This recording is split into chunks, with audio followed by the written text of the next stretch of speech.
Today, every company on the planet is looking at a new reality. One that says that you're no longer tapping into a cloud, you're unleashing its full potential. Adapt to change faster. Connect anyone to anything, anywhere, faster. You want to grow your business?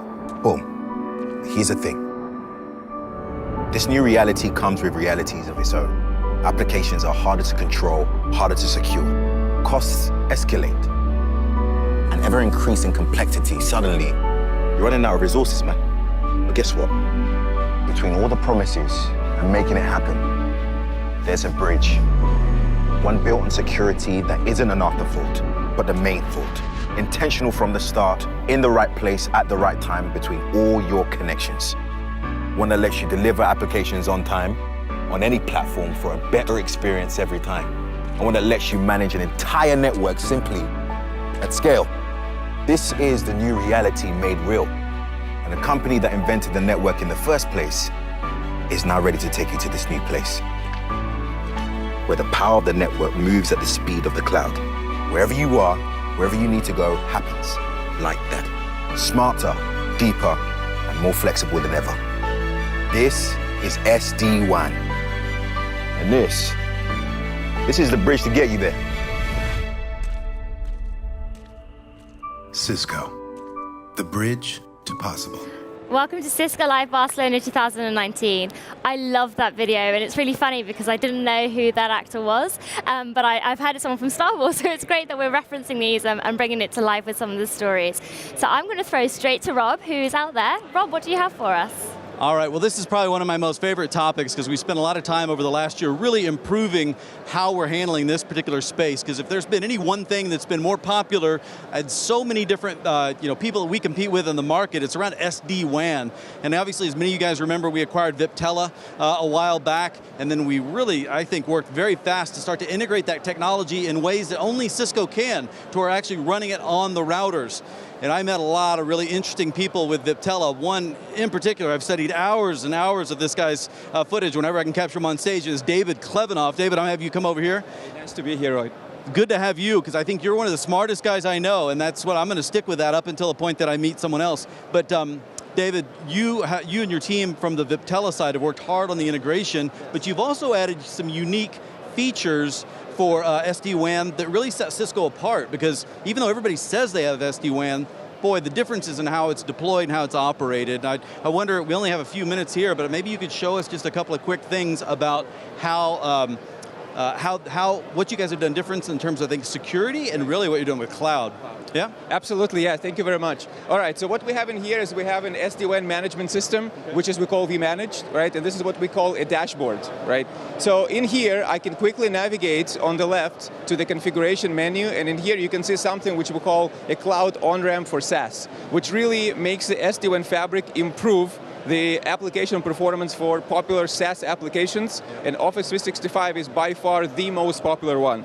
So if I click through this, then I will get into this screen where I have the popular SaaS applications that we have defined, which is, you see, Office 365 is obviously there, but obviously Dropbox, Google Apps, Box, and we have more applications. Then I can click into Office 365 and actually see the Office 365 performance from the different sites that have access. And we even provide you what we call a quality of experience score that I can see. Pause you there for a moment, because I want to make sure everybody remembers, you think that cloud simply means you got to get on the internet and then you're fine? No, especially when it comes to critical applications for your business with things like Exchange, Office 365, sorry, I'm jumping into specifics. But the idea is that we actually have worked directly with Microsoft. We know where the front doors are, the back doors are, and they're actually measuring every hop that's measurable in that experience so that the network can change to meet the demands of the user on a user-by-user, moment-by-moment basis. This is something you cannot get anywhere else. This is good stuff. Sorry, I get excited by it. Yeah, that's right, that's right. Yeah, absolutely. Now, coupled with cloud, there's also security, because the first question people ask is that when I enable this cloud access at my branch offices, what happens to security? So let me quickly show you. If I navigate back into the dashboard of vManage, right? And let me quickly refresh the screen. I love how the certificates are going to tell us it's not secure at the top, exactly. Since we're doing the demo. It's a cosmetic thing. Yeah. All right, right here on the bottom, you can see 3 widgets that talk about the security enforcement points that we have in our fabric. It's an application-aware zone-based firewall. it's the IPS IDS, and it's the URL filtering. We also have the integration with Cisco Umbrella as a cloud security service, right? And all of these are fully integrated within the single pane of glass of Cisco vManage to really secure that cloud access. All right, perfect. I did not hear. They were giving me a timing update and I missed it. But nonetheless, one of the things I love about this here, though, is on security, you're right. Everybody tends to forget up until the last minute because everybody says they have security, but they're deploying it as something extra, and you're having to buy extra boxes, which means you're talking about a per-site basis because the whole benefit of SD-WAN is to be able to give direct internet access at your site so you can both lower costs as well as improve performance. Well, you're not going to really improve performance if you don't have something like Cloud On-Ramp, and security is going to start getting in the way, which is going to piss off your users if you don't have an elegant way to do it, which is the way we're doing it here, within the router, part of the system. It becomes drag and drop functionality.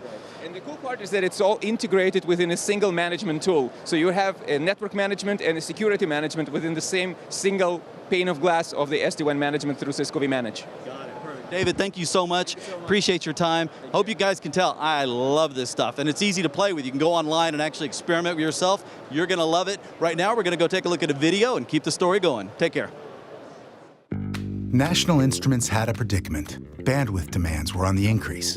And while growth is good, their IT budget wasn't keeping pace. Not so good. IT needed to deliver more bandwidth to offices around the world while keeping spending under control. That's not so easy. Suddenly, the company that helps engineers accelerate innovation found themselves needing help. Oh, and it needs to be fast, flexible, affordable, and secure too. A tall order, but by no means an impossible one. Not with the decision to turn to us, the people who invented the network in the first place. Using a Cisco SD-WAN solution in Cisco services, we massively increased their bandwidth. Where their budget held them back, we propelled them forward. Now, most companies would be delighted right there, but we went further. Network deployments are faster than ever. And where their old network generated problem tickets faster than anyone could count, the number of WAN-related tickets has decreased 70% in the past year. All of this to prove that between those frozen processes of yours and free-flowing productivity, there's a bridge. Tell us what you're imagining, and we will build the bridge to get you there. And we're back at Cisco Live Barcelona 2019.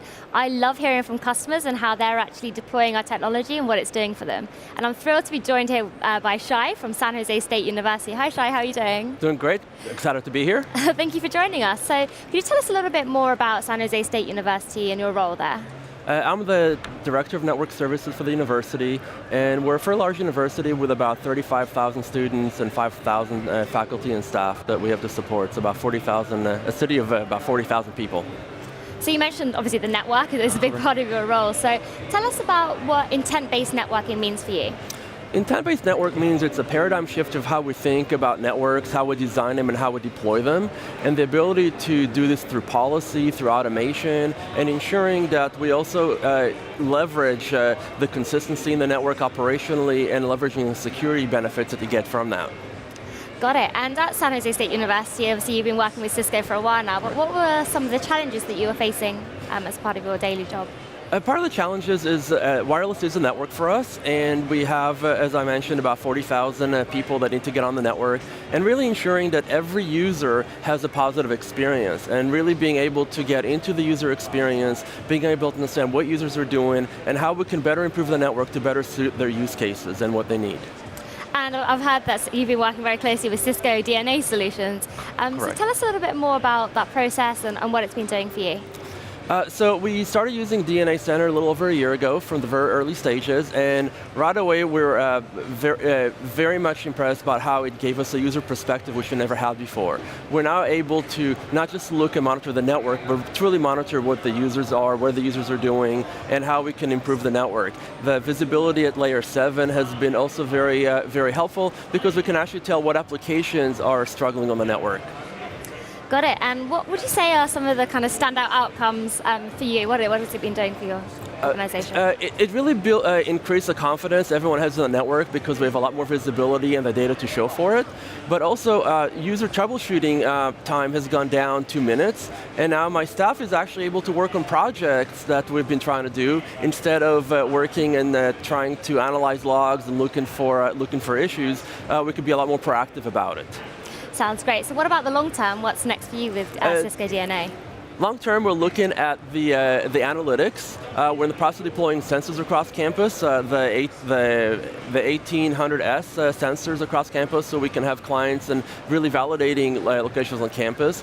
And the next big phase for us is really moving toward the automation and really trying to deploy brand new buildings with a software-defined access and leveraging the full automation features that you can get out of DNA. So I've heard that we're actually going to go to the Innovation Showcase now, which is very exciting. Thank you so much. Thank you for having me.